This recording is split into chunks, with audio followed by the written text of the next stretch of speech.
आदाब अर्ज़ है, आप देख रहे हैं एडीएन उर्दू न्यूज़ और आपके साथ मैं हूं सैयद वहाबुल हक। खबरों के सिलसिले को शुरू करने से पहले आइए डालते हैं एक नज़र दिन भर की अहम खबरों पर। मामूली बात पर बहस मुबाहिसे के बाद बुड्डी लैंड में फायरिंग से नौजवान जख्मी। फायरिंग करने वाला मुलजिम अकरम अब भी पुलिस की गिरफ्त से दूर। इक़दाम कत्ल के जुर्म में पुलिस ने एक मुजरिम को किया गिरफ्तार।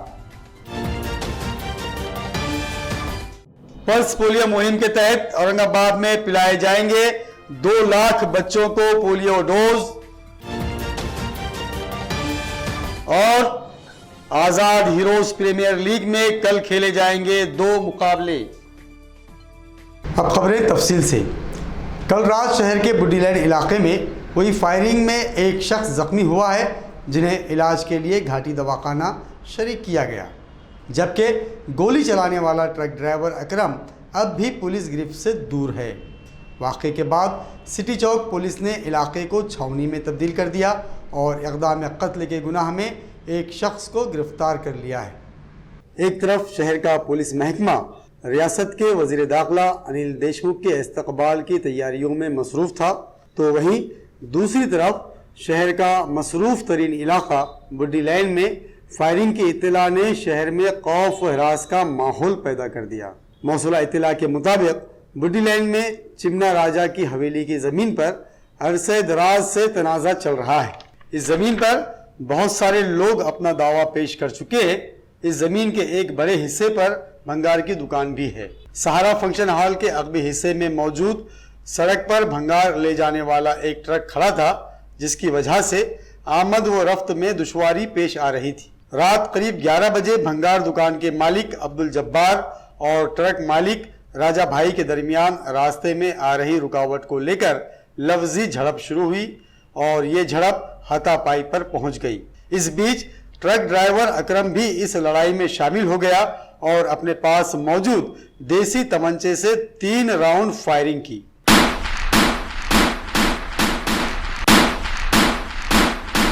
फायरिंग की वजह से एक गोली अब्दुल जब्बार की रान में लगी और वो शदीद तौर पर जख्मी हो गया। जख्मी हालत में लोगों ने अब्दुल जब्बार को घाटी दवाखाना पहुंचाया, जहां पर वो अब भी जेर इलाज है। फायरिंग के बाद ट्रक ड्राइवर अकरम और ट्रक मालिक राजा भाई मौके वारदात से फरार हो गए। इस वाक़े के बाद सिटी चौक पुलिस ने पूरे इलाके की नाकाबंदी कर दी। रात देर गए तक पुलिस इस मामले की तहकीक करती रही। इस बीच अब्दुल जब्बार के घर वालों ने ट्रक मालिक राजा भाई और ट्रक ड्राइवर अकरम पर जान से मारने की कोशिश का गुनाह दर्ज करवाया। पुलिस ने ट्रक मालिक राजा भाई को गिरफ्तार कर लिया है, जबकि ट्रक ड्राइवर अब भी फरार है। पुलिस पूरी ताकत के साथ अकरम की तलाश में घूम रही है। आज रियासती वज़ीर दाखिला अनिल देशमुख औरंगाबाद के दौरे पर थे।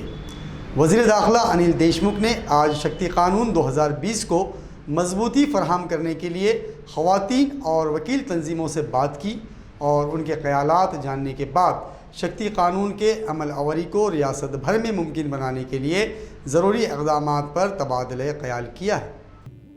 महिला संघटनेच्या माध्यमातून, वकील संघटनेच्या माध्यमातून या शक्ती कायद्याच्या बाबतीत त्यांच्या ज्या काही सूचना आहेत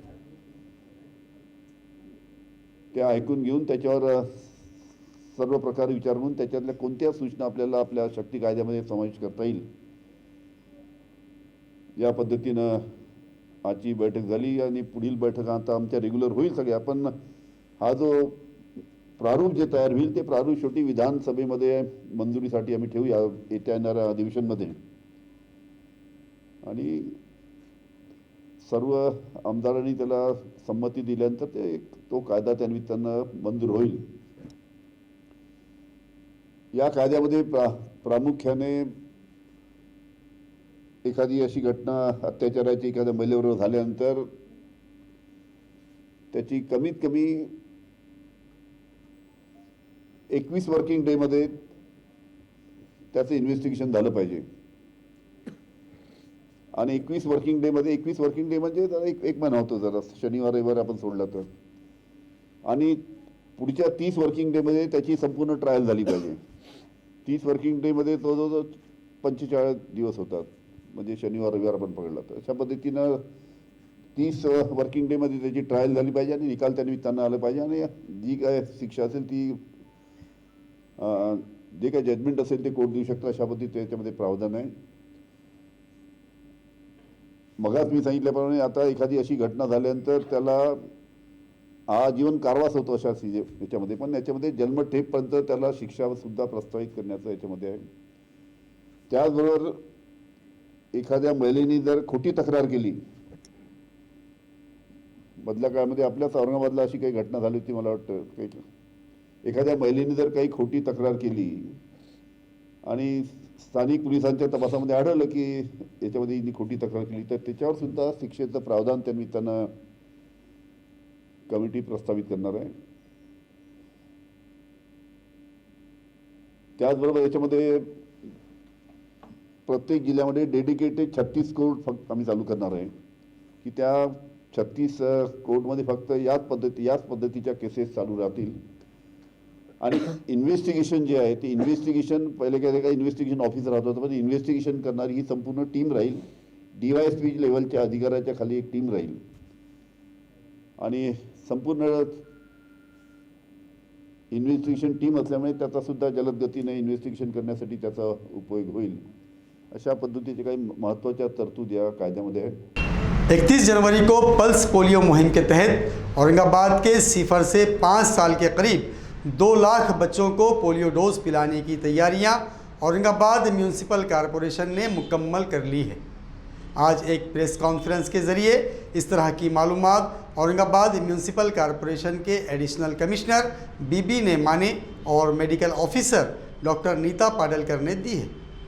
औरंगाबाद म्यूनिसिपल कॉरपोरेशन की जानिब से 31 जनवरी 2021 को करीब 1,98,239 बच्चों को पोलियो डोज पिलाने की तैयारियां मुकम्मल कर ली गई है. 31 जनवरी को होने वाले इस मुहिम के लिए 38 रिपोर्टिंग यूनिट के ज़रिए निगरानी 678 बूथ बनाए गए हैं. आज एक प्रेस कॉन्फ्रेंस में पोलियो मुहिम के ताल्लुक से मालूमात देते हुए म्यूनिसिपल कॉरपोरेशन के एडिशनल कमिश्नर बीबी नेमा ने और medical officer doctor Neeta Padalkar ने लोगों से पोलियो मुहिम को कामयाब बनाने की अपील की है. जानेवारीला या रविवारी पोलिओ रविवार आहे. यामध्ये आपण शहरातील सर्व 0 ते 5 वयोगटातील बालकांचं लसीकरण करणार आहोत. 2 डोस पोलिओचे देणार आहे. आपल्या शहरामध्ये एकूण आपल्या 1,98,239 बालकांची यादी आहे की ज्यांना आपल्याला लसीकरण करायचं आहे. यासाठी शहरातनं आपण 645 बूथ केलेले आहेत निरनिराळ्या भागातनं आणि तिथे आपण लाभार्थी बोलवणार आहोत. यामध्ये साधारण आपले 1800 ते 2000च्या आसपास सगळे कर्मचारी काम करणार आहेत प्रत्येक बूथवर. हे बूथ सकाळी 8ला सुरू होतील आणि 5 वाजेपर्यंत चालणार आहे. यामध्ये सर्व पालकांनी आपले जे बालक आहेत 0 ते 5 वयोगटातील यांना बाळांना इथे आणायचं आहे आणि पोलिओचे 2 ड्रॉप्स पाजायचे आहेत. आपल्या देशातून पोलिओ नाहीसा झालेला आहे, परंतु आपल्या शेजारच्या देशांमध्ये अद्याप पोलिओ आहे काही रुग्ण. तर हा व्हायरस कधीही आपल्या भारत देशात येऊन आपल्याही बालकांना त्याचा प्रादुर्भाव होऊ शकतो. म्हणून आपल्याला हे लसीकरण हे वारंवार आपल्याला करायचं आहे. त्यांचे जे रुटीन डोज असतात, ट्रिपल सोबत पोलिओ देतो, पेंटासोबत पोलिओ देतो, ते चालूच ठेवायचे. हा ॲडिशनल डोज आहे. हा 31 जानेवारीला पूर्ण भारतभर 0 ते 5 वयोगटातील बालकांना देण्यात येणार आहे. आपणही आपल्या बालकांना हे द्यायचं आहे. आपले सर्व शहरातले बालकांना संरक्षित करायचं आहे पोलिओपासून आणि या पोलिओमुक्त ठेवायचं आहे. यासाठी हे देणे आवश्यक आहे. यामध्ये आपण 15 ट्रान्झिट पॉईंट आहेत, जसे बस स्टँड, रेल्वे स्टेशन आहे, एअरपोर्ट आहे, पुन्हा जे आठवडी बाजार आहेत, अशा ठिकाणी ठेवणार आहोत की जिथे येणाऱ्या बालक समजा पालकांसोबत राहणार असतील तिथे सुद्धा आपल्याला हे लसीकरण करायचं आहे. उद्देश हाच की एकही बालक आपल्या शहरातलं पोलिओ डोसपासून वंचित राहू नये. सर्वांचं 100% लसीकरण करायचं आहे. तर सर्वांना आव्हान आहे की आपल्या बालकांना घेऊन या पोलिओ रविवारला 31 जानेवारीला आणि 2 डोस देऊ. पल्स पोलिओ लसीकरण मोहीम 31 जानेवारी 2021 रोजी महानगरपालिका औरंगाबादच्या कार्यक्षेत्रामध्ये आपण राबवित आहोत. या मोहिमेअंतर्गत 1,98,239 मुलांना जे 0 ते 5 वर्ष वयोगटातील आहेत त्यांना पोलिओचा डोस दिला जाणार आहे. आपले जे प्राथमिक आरोग्य केंद्र आहे नागरी आरोग्य केंद्र 38 या सर्व केंद्रामध्ये ही याचं नियोजन पूर्ण करण्यात आलेलं आहे. सर्व स्टाफ आणि इतर सर्व यंत्रणांच्या सहकार्याने आणि लोकांच्या मदतीनं दरवर्षीप्रमाणे ही मोहीम आपण निश्चितपणे यशस्वी करू असा मला विश्वास आहे. नागरिकांना माझं आवाहन आहे की जी आपली 5 वर्ष वयोगटातील मुलं आहेत त्या सर्व मुलांना डोस दिला जाईल या दृष्टीनं जी आपली बूथ आहेत त्या बूथवरती मुलांना घेऊन यावं आणि हा पोलिओचा डोस घ्यावा. हाईकोर्ट के दिए गए एक अहम फैसले के तहत दर्ज फहरिस्त ज़ातों को छोड़कर दीगर जमातों के सरपंच ओहदों के लिए रिजर्वेशन आज क़ुरान अंदाज़ी के ज़रिए किया गया. क़ुरान अंदाज़ी के बाद औरंगाबाद के अहम ग्राम पंचायतों में सरपंच का ओहदा ख़वातीन के हिस्से में आया है. औरंगाबाद तालुके के 9 मुंतखबा 114 ग्राम पंचायतों के सरपंच ओहदों की क़ुरान अंदाज़ी आज 29 जनवरी को अमल में आई. सरपंच ओहदों के रिजर्वेशन आइंदा 5 सालों के लिए किए गए हैं. वाज़े हो कि हाल ही में साल 2020 था 2025 के दरमियान 5 साला मियाद की तकमील करने वाली औरंगाबाद तालुका की ग्राम पंचायतों के इंतखाबात करवाए गए थे. ताहम इन ग्राम पंचायतों के सरपंच ओहदों के रिजर्वेशन नहीं किए गए थे. आज इंतजामिया ने जुमला 114 ग्राम पंचायतों के सरपंच ओहदों को मख्तस करने के लिए क़ुरान अंदाज़ी करने का ऐलान किया था. क़ुरान अंदाज़ी के बाद औरंगाबाद तालुके के अहम ग्राम पंचायत जिसमें शरनापुर, पंढरपुर, 30 गांव शामिल हैं, इनमें अब ख़वातीन सरपंच का इंतखाब अमल में आएगा. आज हुई क़ुरान अंदाज़ी के बाद ज़िले का सियासी माहौल काफ़ी गर्मा गया है और कई गांव के 9 मुंतखबा मेंबरान को सियासी पार्टियों की जानिब से पिकनिक के लिए नामालूम मकामात पर रवाना कर दिया है, जबकि कुछ पार्टियों ने अपने मेंबरान को डर के मारे नामालूम मकामात पर छुपा कर रखा है. ज्या प्रक्रियेमध्ये आपल्याला मदत करण्यासाठी आपण प्रतीक्षाला बोलवलेली आहे ती आपल्या समोर आहे. वडखा, चालटा, पंढरपूर,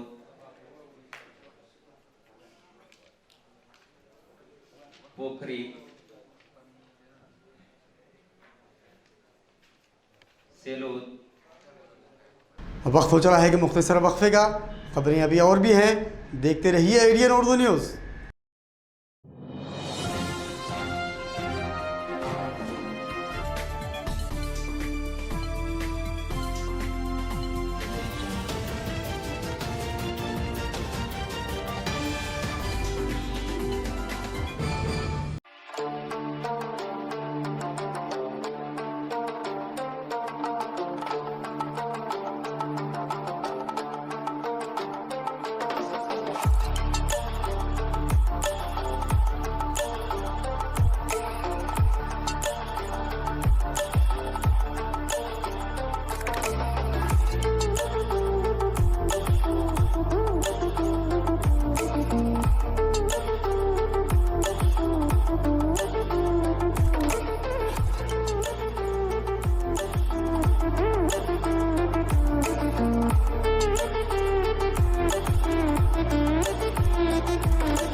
शहरियान औरंगाबाद के लिए एक नई खुशखबरी. तमाम शहरियान की सहूलत के पेश नजर कल्बे शहर लोटा कारंजा औरंगाबाद में अमजद खान, फतेहुल्लाह खान और मोहम्मद सिराजुद्दीन, मोहम्मद निजामुद्दीन सिद्दीकी के ज़ेरे इंसराह सिद्दीकी एंड खान मार्केट का आगाज हो चुका है. शहरियान व सारिफीन एक बार जरूर तशरीफ लाकर खिदमत व शुक्रिया का मौका इनायत करें. मंजानिब कबीर कलेक्शन, पूजा कलेक्शन और AR बॉम्बे कलेक्शन. हमारा पता सिद्दीकी एंड खान मार्केट, लोटा कारंजा, औरंगाबाद. आप सभी का दोबारा खैर मकदम है. राज्य सरकारी कर्मचारी महासंघ की जानिब से उनके मुतालबात की तकमील के लिए आज रियासती सतह पर हड़ताल की गई. आज औरंगाबाद घाटी अस्पताल के दर्जे चारूम के मुलाजमीन इस हड़ताल में शामिल हुए और उन्होंने घाटी की डीन डॉक्टर कानन येड़ीकर को मुतालिबाती मेमोरेंडम पेश किया है। राज्य सरकारी कर्मचारी महासंघ की जानिब से उनके मुख्तलिफ मुतालिबात को लेकर पिछले 3 दिनों से आंदोलन जारी है। आज जुमा को उनके आंदोलन का आखिरी दिन था। आज महासंघ की जानिब से रियासती सतह पर हड़ताल की गई, जिसके तहत औरंगाबाद के घाटी अस्पताल में मुलाजमीन ने डीन को एक मुतालिबाती मेमोरेंडम पेश किया और उनके मुतालिबात की यकसुई के लिए नुमाइंदगी करने की अपील की। आज किए गए इस हड़ताल में रविंद्र दाभाड़े, ज्ञानेश्वर लोधे, राजू बेग, संजय नंदाने, अफसर बानो, शोभा जाधव, शमीम बेगम और कसीर तादाद में मुलाजमीन मौजूद थे। 27 तारखेला आम्ही काळ्या फित्या लावून शासनाचा निषेध केलेला आहे। 28 तारखेला काळ्या फित्या लावून आम्ही कलेक्टर ऑफिसच्या समोर जमा होऊन निदर्शने करून आणि कलेक्टर साहेबांना आम्ही आमचं निवेदन दिलं। त्यानंतर शासनाने अद्यापही आम्हाला न बोलावल्यामुळे आम्ही दिनांक 29 जानेवारी 2021 पासून पूर्ण राज्यामध्ये पूर्ण महाराष्ट्रभर आमच्या सर्व खात्यातील चतुर्थी कर्मचारी आज संपावरती आहे आणि आजही आम्हाला बोलवण्यानंतरही तर आम्ही बेमुसंपर्क जाणार आहे। आमच्या रास्त मागण्या म्हणजे चतुर्थी कर्मचाऱ्यांच्या सेवनिवृत्त झाल्यानंतर त्यांच्या पालना सेवेत घेण्यात यावं, जे 29 दिवसावरती काम चतुर्थी कर्मचारी करतात त्यांना परमनंट करण्यात यावं आणि जो चतुर्थी कर्मचारी जे मग ते ठेकेदार पद्धतीचे असो या ते 29 दिवसाचा असो ज्यांनी कोविड काळामध्ये काम केलेलं आहे, सेवा दिलेली शासनाला, त्याचं ते भान ठेवून त्यांना जे त्यांनी सेवेत काम काय करता यावं अशी एक आमची मागणी आहे। आणि 2005 नंतर जे सेवेमध्ये लोक कर्मचारी आले त्यांना पेन्शन चालू करण्यात यावी। अशाच प्रकारे आमच्या राष्ट्र मागण्या 25 मागण्या घेऊन शासनाला आम्ही 30 डिसेंबरला आम्ही निवेदन दिलं आहे, परंतु शासनाला आम्हाला काही न बोलवल्यामुळे आम्हाला नालवेस्तो आम्हाला आजच्या घडीला आंदोलन करण्याचा आम्हाला भाग पाडलेलं आहे। तरी आम्ही शासनाला विनंती अशी करतो, माननीय मुख्यमंत्री साहेबांना अशी विनंती करतो की आम्हाला ताबडतोब बोलून आमच्या राष्ट्र मागण्या सोडण्याकरता आम्हाला पारित करावं आणि आमच्या मागण्या सोडण्यात यावं आणि पुढील आंदोलन टाळण्यात यावं अशी त्याला कळकळीची विनंती। नवल टाटा स्टेडियम पर जारी आज़ाद हीरोज़ प्रीमियर लीग सीज़न 1 में क्रिकेट के मुकाबले खेले जा रहे हैं। आज हमारे नुमाइंदे अत्थर चिश्ती ने स्टेडियम का दौरा किया और टूर्नामेंट के ऑर्गेनाइज़र से बात की और जानने की कोशिश की कि टूर्नामेंट औरंगाबाद क्रिकेट के लिए कितना नफ़ा बख्श साबित होगा। ये एक ऐसा प्लेटफॉर्म इन ऑर्गेनाइजर्स ने और स्पॉन्सर ने अवेलेबल करवाया है कि जिससे यंगस्टर्स को काफ़ी फ़ायदा होगा। ना कि यंगस्टर्स को, अभी जो लोग क्रिकेट छोड़ चुके थे, जैसे जो मेरे साथ में जिन्होंने क्रिकेट खेला है, यानी इन्होंने अबव 40 प्लस अंडर 19 दोनों ही ऐसे क्रिकेटर्स हैं जिनको मौका दिया है, प्लेटफॉर्म अवेलेबल करवाया। और ऐसे अगर टूर्नामेंट फ्यूचर में होते रहेंगे, इस सोच के साथ अगर टूर्नामेंट्स होते रहेंगे तो इससे यंगस्टर्स को काफ़ी फ़ायदा होगा। जो अंडर 19 के हमारे आने वाले नौजवान खिलाड़ी हैं उनको ऐसे टूर्नामेंट से काफ़ी फ़ायदा होगा। बाकी माहौल तो अल्हम्दुलिल्लाह बहुत अच्छा बना हुआ है और क्रिकेट के लिए ऐसी ही सोच के ऑर्गेनाइजर्स और ऐसे ही स्पॉन्सर्स को आगे आने की ज़रूरत है। बाकी मीडिया पार्टनर का भी मैं शुक्रिया अदा करता हूं कि आज के इस माहौल में उन्होंने अपना शेड्यूल, यानी इतने आजकल टाइट चल रहे हैं उसके बावजूद भी उन्होंने इतना वक्त यहाँ पे दिया है, उसके लिए मैं तहे दिल से मीडिया पार्टनर एडीएन का भी शुक्रिया अदा करता हूँ। हमारे सीनियर क्रिकेटर है, उनको देख के ही हमने क्रिकेट सीखा और समझा। और जैसे हिदायत भी अभी बता रहे थे कि यंगस्टर को बहुत बेनिफिट होगा और यहाँ पे मीडिया पार्टनर के लिए मैं बहुत दिल से उनका शुक्रगुजार हूँ, क्योंकि मीडिया ही ऐसी चीज़ है जो एक एक्सपोजर लाती है प्लेयर में। अगर कोई जो बच्चा अच्छा खेल रहा, अच्छा परफॉर्मेंस कर रहा तो लोग अब उनको देखेंगे।